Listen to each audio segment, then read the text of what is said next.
Okay, welcome to our city council candidate, Kristin McCowan. Thanks so much for coming, Kristin. Do you want to just give an overview of, I know you've only been in for a few weeks now, but what you'd like to accomplish with the rest of your term?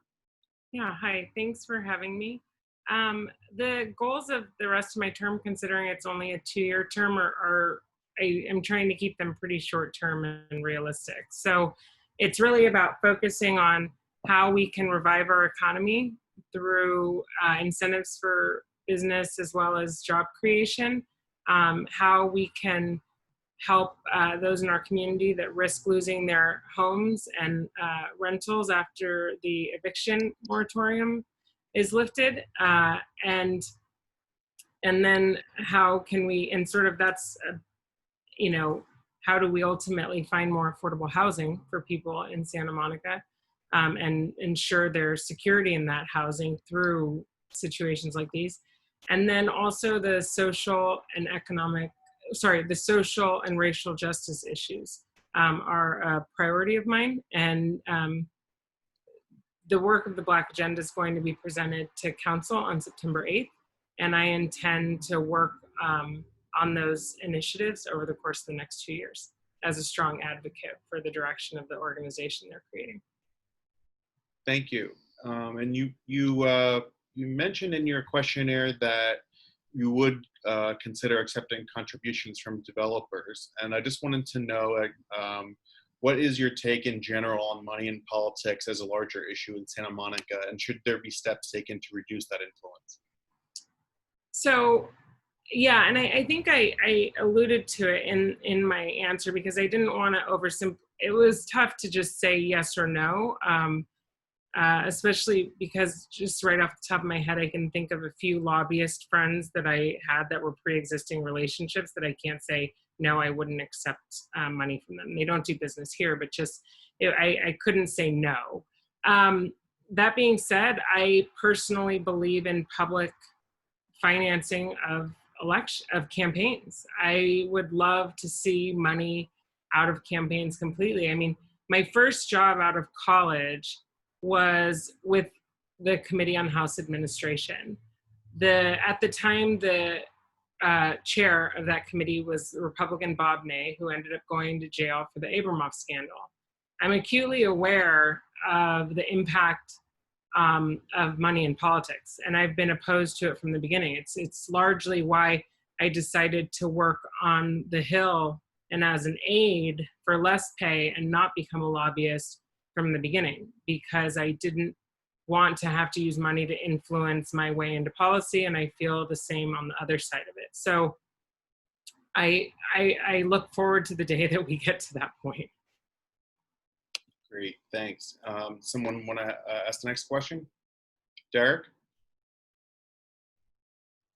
Hi, Derek. Hi. There's a 13 item on the next city council agenda dealing with the police response, or at least the city's response to the events on May 31st and the protests. What are your thoughts on that? Are you familiar with that item, and what are your thoughts on it? So I'm part of the 3 that brought the item forward. So yes, I'm very familiar with it. I guess this is one of those agenda items that kind of says my position from the outset, right? So I personally think that it's time, and we'll talk about this more from the dais, but I think it's important that what Sue had raised back in June about an independent, an independent investigator, I think this kind of combines those. What we're recommending, which is sort of an outside entity that's going to assist with the final after action report that the police department is putting out. And it'll also help us to have a better sense of exact timelines and what to expect, and get, updates along the way and different things like that. I don't want to get too far ahead of it, but obviously I'm on board with it. Well, I just had to ask because I'm asking all the city council that exact question. Oh, okay. Okay. I get it. Thank you. Yeah, Amy. I am a mother, have 2 girls, and now been through the whole daycare situation in Santa Monica, then in through the public school systems, and now they're launched. But I do know that when I was working and younger and wrangling with children in a job, it was a big deal to find daycare and such like that. One of the things that they have said that during this pandemic, the issue of childcare is still a huge hurdle for local communities, and especially young professionals. Do you have any thoughts about the ways that the city could support city employees or people who work for the city, the government or whatever, in securing childcare? So this is a really difficult situation, and I'm right in the middle of it. My son starts kindergarten tomorrow, and my daughter starts. She just started at the Growing Place. And I've shared this. The Growing Place that we signed up for was for a basically 8 a.m. to 6 p.m. program at a certain cost every month, right? And they've had to, as a result of COVID, their increased expenses as a result of COVID and their desire to really have a very healthy program, have had to reduce the hours they're open at the same cost from 8:30 to 2 p.m., 2:15. That's a situation that everyone's experiencing. I literally, right before you guys Zoom, brought me in, I was texting back and forth with my husband about the fact that I'm likely going to have to quit my job because I'm paying more in childcare than I'm bringing in because of what I reduce to be able to afford our nonprofit the ability to keep going and not drain down our general fund, because most of our money is in programs. It's a very real problem. The city could absolutely help by looking at what the county standards are and figuring out an approach that every child care facility, whether it's K through 6th grade or early childhood, can do to ensure they're meeting the standard of the county. We can absolutely do that, because at least then the child care facilities, right now everyone's doing something different and they think they're interpreting the county public health guidelines the same way. And so you have some centers that are open all work hours, some that are not. It's very, very difficult on parents right now. And I had an initial conversation with Satara and Andy and the team there. I have a good working relationship with them. I have pre-existing relationship with, I've known Satara for years. And so I'm going to reach out to them again to see what we can do, because as new information has come to me, it's absolutely unacceptable.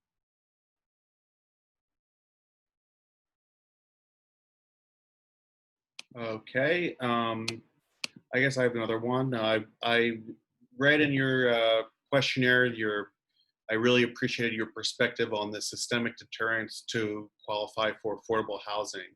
And I was wondering if you had any thoughts on how the council can amend its own exclusionary zoning policies in a way that creates more equitable affordable housing.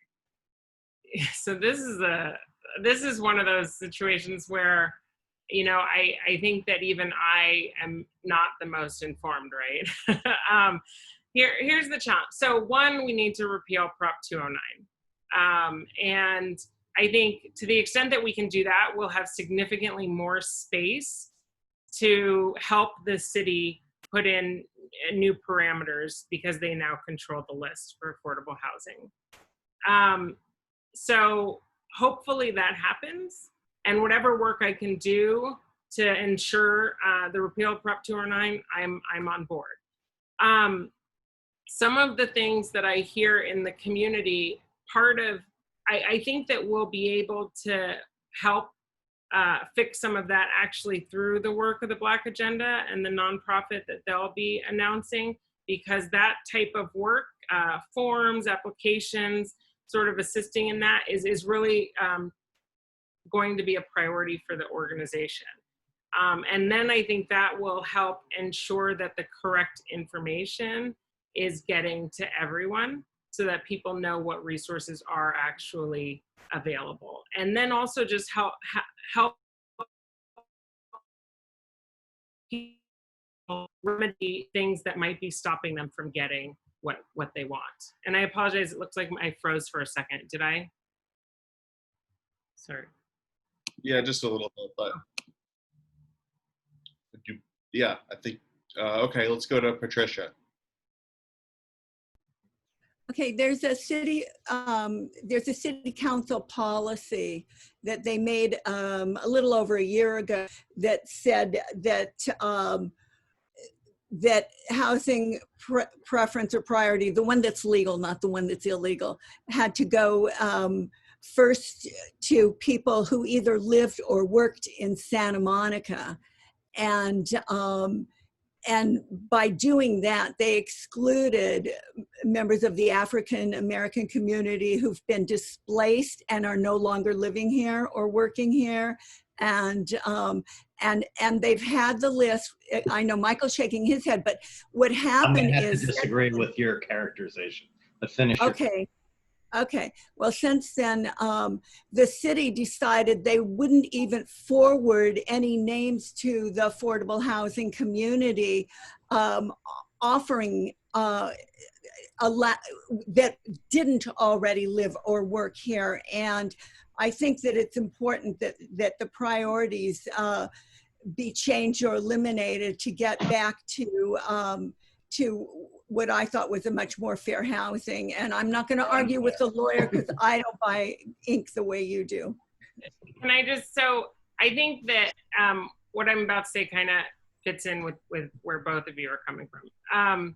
So on at the Juneteenth festival, which I attended in 2019, I believe Mayor McCowan had mentioned that we were going to do whatever we could to bring back displaced residents, specifically displaced African American or Black residents.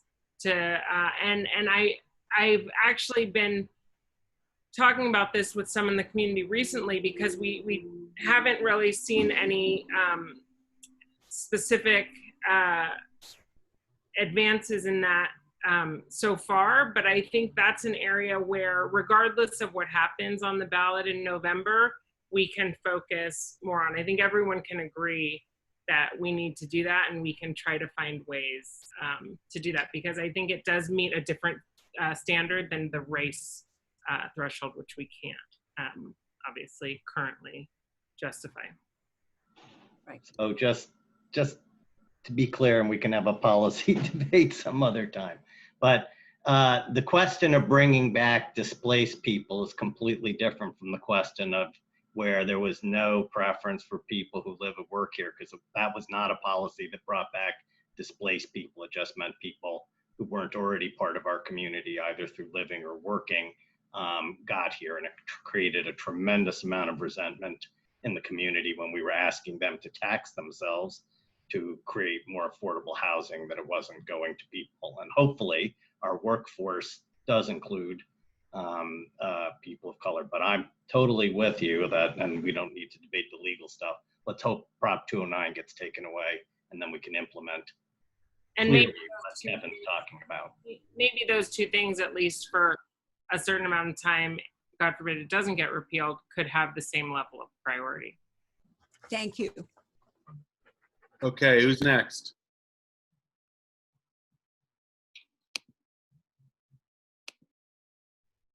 No one? Oh, there you go, Ed. Ed's got one for you. That'll probably be the last one. Go ahead, Ed. Hi, Kristin. Hi, Ed. Hi. These are not intended to be gotcha questions. I hate gotcha questions. You're new to the council, and these are big issues that the council is dealing with. So you recently voted with the majority to go into the exclusive negotiating agreements for 4th and Arizona. Is there anything about their proposed plan currently that you would actually want to change in a wholesale fashion?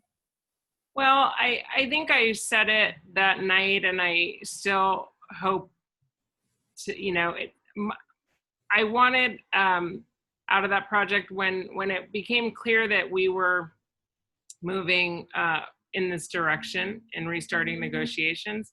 I wanted to be housing a hotel. Those were my two priorities, along with, you know, public community space on the first level. And I thought that all of that was feasible. Sorry, will you repeat what you said the two priorities were? You cut out right. Yeah, sorry. We're having spectrum issues the last 48 hours.